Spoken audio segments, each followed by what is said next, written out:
Good morning, students. Students, in previous module, we have discussed about parts of skeleton. In that, we study about skull, backbone, and rib cage.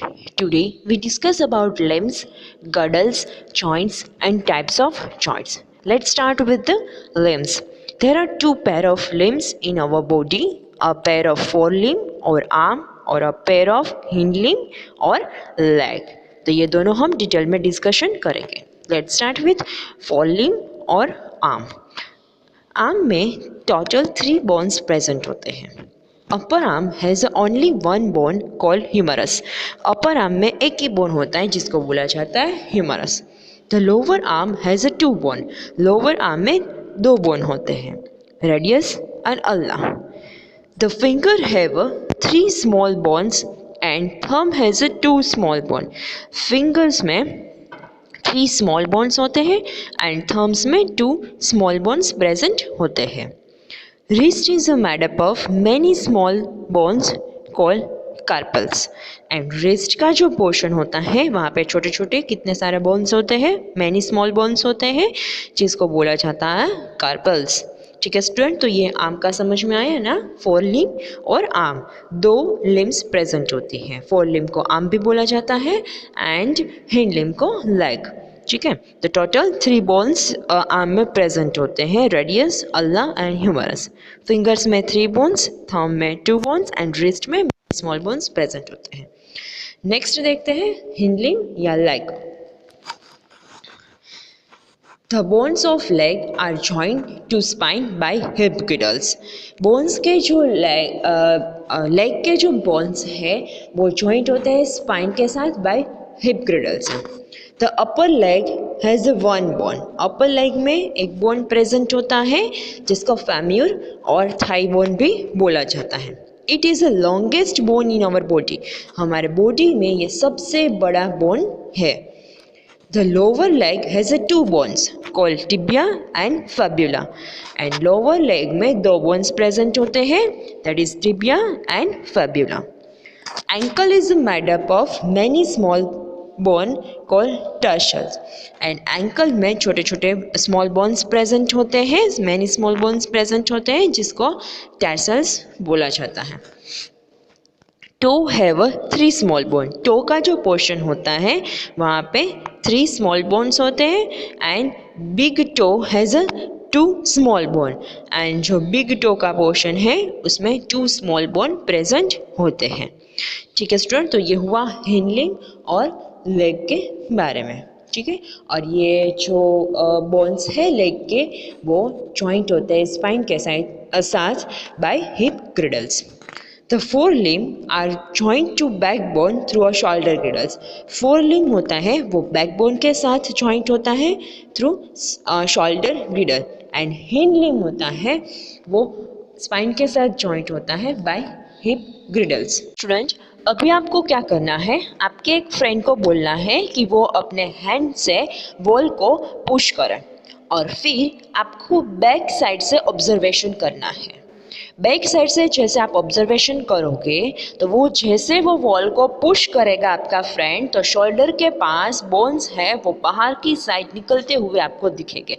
It means कि 4 limbs है वो backbone के साथ joint होते हैं through shoulder गिर्डल्स, क्योंकि यहाँ से शोल्डर गिर्डल से ही मूवमेंट पॉसिबल होता है. The hind limb are joined to backbone through hip girdles. And hind limbs होते हैं वो backbone के साथ joint होते हैं through hip girdles. The bones of hip girdles are called pelvic bones.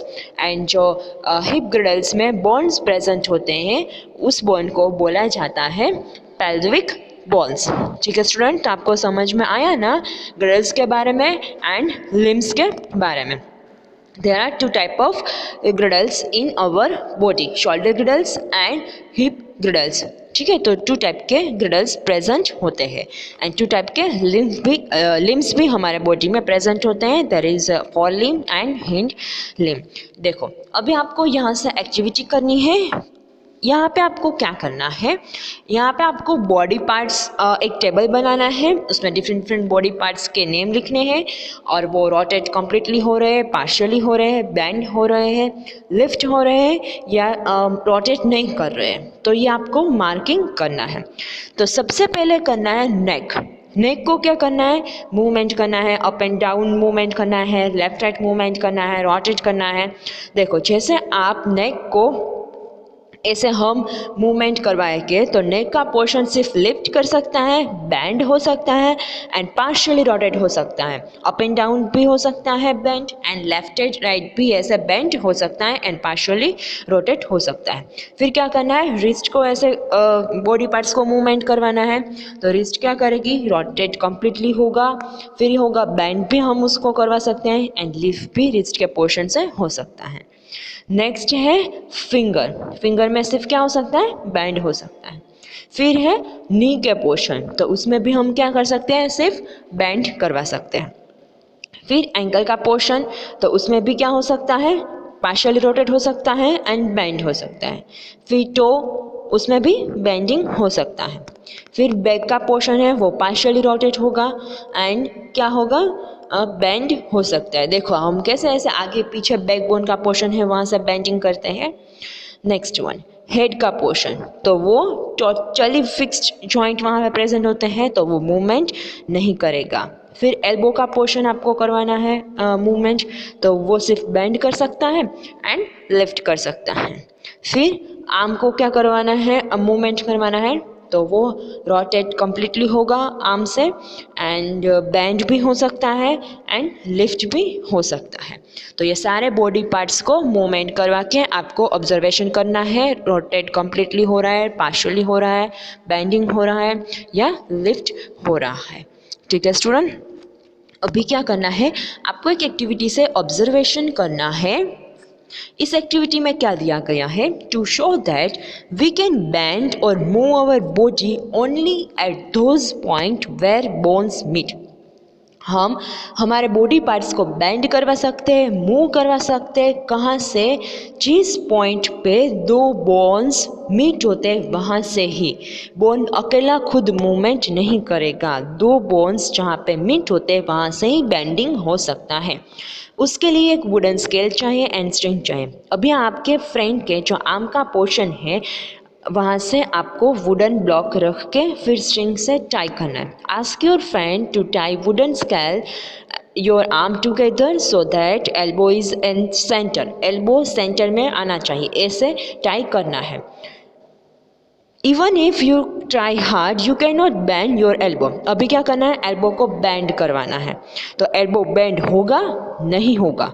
A single bone can not bend, a single अकेला bone bend नहीं कर सकता है। टू डिफरेंट टाइप के या डिफरेंट टाइप के बोन जॉइंट होते हैं, वहाँ से ही हम मूवमेंट करवा सकते हैं। The different bones join together at the elbow help the elbow bend. Elbow के पास डिफरेंट टाइप के बोन्स जॉइंट होते हैं और फिर वहाँ से बेंड हो सकता है। ठीक है, तो सिंगल बोन खुद मूवमेंट नहीं करता है, जहाँ पे दो या दो से ज़्यादा बोन मीट होते हैं वहाँ से ही बेंडिंग पॉसिबल होता है। ठीक है, देखो अभी आपको एक न्यू ही टॉपिक देखना है, दैट इज जॉइंट। जॉइंट क्या है student? Joints means the place where two or more bone join is called joint.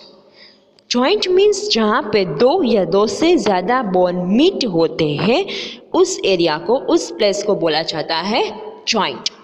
देखो आपको यहाँ पे दिखा है शोल्डर के पास जॉइंट प्रेजेंट होते हैं, बिकॉज हम कैसे ऐसे पूरे शोल्डर को रोटेट करते हैं। ठीक है, तो ये वहाँ पे दो या दो से ज़्यादा बोन पॉसिबल होता है, जॉइंट्स प्रेजेंट होते हैं, इसीलिए वहाँ से मूवमेंट पॉसिबल होता है।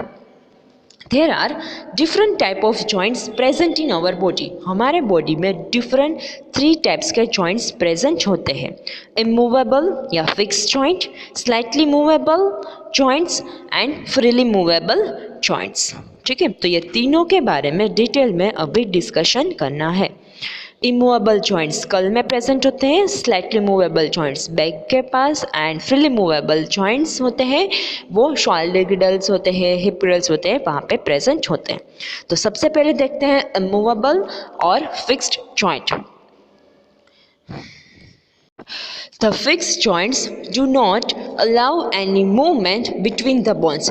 उसका नाम ही ऐसा है फिक्स्ड, मीन्स दो बोन्स के बीच में ये जॉइंट्स होते हैं वो मूवमेंट नहीं अलाउ करता है।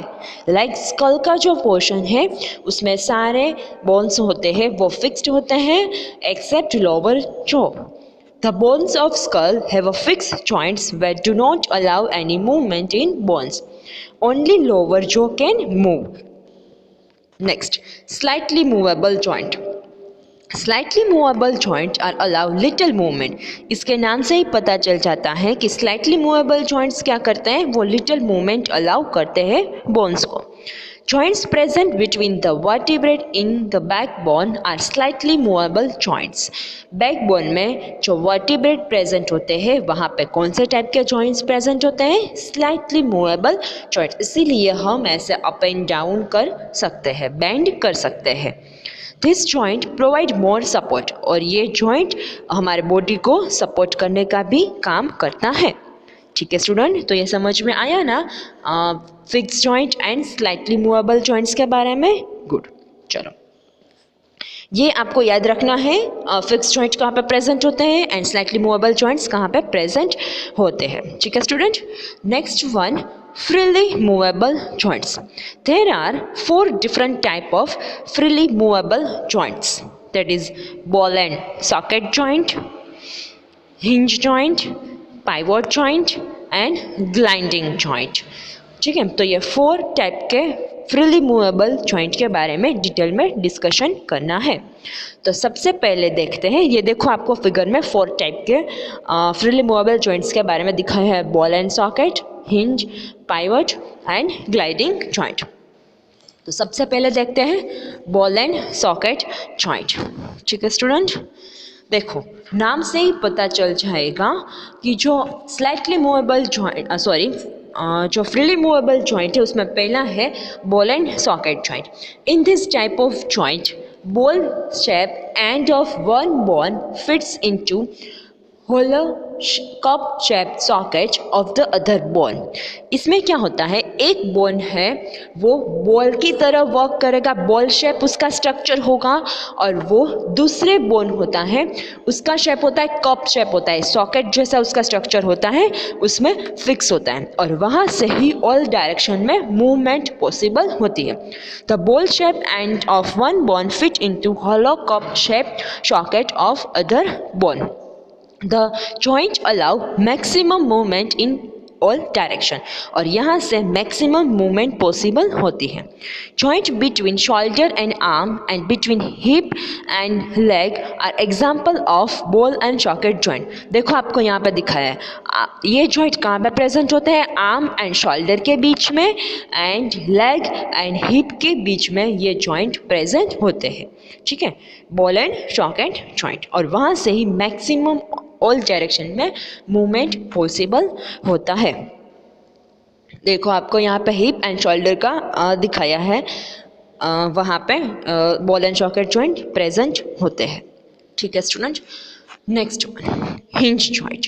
हिंज मीन्स आपने कभी ऑब्जर्वेशन किया है डोर एंड वॉल के बीच में कुछ प्रेजेंट होता है, क्या प्रेजेंट होता है, हिंज प्रेजेंट होती है, तो वहाँ से वन डायरेक्शन में मूवमेंट पॉसिबल होती है। ठीक है स्टूडेंट, देखो उससे पहले एक एक्टिविटी देखनी है, उसमें क्या स्टडी करना है, to show that a ball shape and fitted into cup shape socket moves in all direction. तो इसमें आपको क्या क्या चाहिए, अ रबर और plastic ball, a pair of scissor, wooden cylindrical rod, a ball and some Fevicol. तो ये आपको एक्सपेरिमेंट के लिए चाहिए और हमें यहाँ पे मार्किंग करना है कि ये ball and socket joint all direction में मूवमेंट करवाता है कि नहीं। मेथड, टेक अ रबर और plastic ball make small hole in it. एक रबर और प्लास्टिक बॉल लेना है और उसमें सेंटर एरिया पे होल करना है। Coat one end of wooden cylindrical rod with Fevicol and push it into hole of the ball. The rod will stick to the ball. अभी क्या करना है, जो वुडन सिलिंड्रिकल हमने रॉड लिया था उसको वन साइड से कट करना है, किससे, फेविकॉल से, और उसको बॉल के अंदर इंसर्ट करना है। The rod will stick to the ball. इससे क्या होगा, क्योंकि हमने वहाँ पर फेविकॉल लगाया है तो जो वुडन रॉड है वो बॉल के साथ क्या हो जाएगा, स्टिक हो जाएगा। देखो आपको यहाँ पे फिगर में दिखाया कैसे करना है, ठीक है। नेक्स्ट अभी क्या करवाना, अभी क्या आपको करना है, नेक्स्ट आपको मेथड में देखना है। फिर ये बॉल है उसको लेके एक बाउल हमने लिया था जो प्रॉपर साइज का था, उसके अंदर इंसर्ट कर देना है, so that ball is properly fitted, जिससे बॉल प्रॉपरली जो प्लास्टिक का बॉल है वो प्रॉपरली बॉल के अंदर फिक्स हो जाएगा। Now rotate the ball inside bowl. फिर क्या करना है, हमें जो बॉल है बाउल के अंदर वो रोटेट करना है। Observation: the ball along with wooden cylindrical rod rotate freely in all direction. आप ऑब्जर्व करोगे कि जैसे हम बॉल को क्या करेंगे, रोटेट करेंगे तो वो फ्रीली सारी डायरेक्शन में बॉल के अंदर मूवमेंट करेगा, रोटेट करेगा। Conclusion: this activity shows that bones that fit into socket is freely move in all direction about the joints. ठीक है, अभी देखना है हिंज जॉइंट के बारे में। A hinge joint is like a hinge in a door. Door and wall के बीच में हिंज प्रेजेंट होते हैं, तो हमारे बॉडी में भी ऐसे ही हिंज जॉइंट वर्क करते हैं। Hinge joint allow movement of the ball in one direction. Hinge joint वो एक ही डायरेक्शन में मूवमेंट करवाएगा बोन्स को, लाइक अप एंड डाउन करवा सकता है या बैक एंड फोर्थ मूवमेंट करवा सकता है। Hinge joint are present in elbow, knee, finger and toe. ये हिंज जॉइंट होते हैं वो कहाँ पे प्रेजेंट है, एल्बो में, नी का पोर्शन है वहाँ पे, फिंगर एंड टो के पोर्शन में। सिर्फ एक ही डायरेक्शन में मूवमेंट करवाएगा, अप एंड डाउन और बैक एंड फोर्थ। ठीक है, तो आपके समझ में आया ना हिंज जॉइंट का work. Yes, next one, pivot joint. Pivot joint joints our neck and the head. Pivot joint क्या करता है, हमारा हेड एंड नेक को जॉइंट करके रखता है, और वो पाइवोट जॉइंट वहाँ पे प्रेजेंट होता है। Pivot joint allow us to bend our head forward and backward and turn left and right. Pivot joint की वजह से ही हम अपना जो हेड है उसको backward and forward and left and right movement करवा सकते हैं। ठीक है स्टूडेंट, तो समझ में आया ना पाइवोट जॉइंट के बारे में। तो यहाँ तक हमने ball and socket joints, hinge joint and pivot joint के बारे में देखा। Yes, fourth freely movable joint, that is a gliding joint. Gliding means glide करवाना। Gliding joint allow bone to glide over each other, providing little movement in all direction. Gliding joint क्या करवाता है, bones को gliding करवाता है एक दूसरे के ऊपर, एंड वो लिटिल मूवमेंट ऑल डायरेक्शन में पॉसिबल करवाता है। Gliding joint are present between the carpals in the wrist and the tarsals in ankle. और ये ग्लाइंडिंग जॉइंट कहाँ पे प्रेजेंट होता है, वो हमारे रिस्ट के कार्पल एरिया में एंड एंकल के टर्सल्स एरिया में प्रेजेंट होता है, और वो लिटिल मूवमेंट सारी डायरेक्शन में करवाता है। ठीक है, तो ये जॉइंट यहाँ पे प्रेजेंट होता है, tarsals in ankle and wrist, carpals in wrist. ठीक है स्टूडेंट, तो यहाँ तक हमने जॉइंट के बारे में स्टडी किया।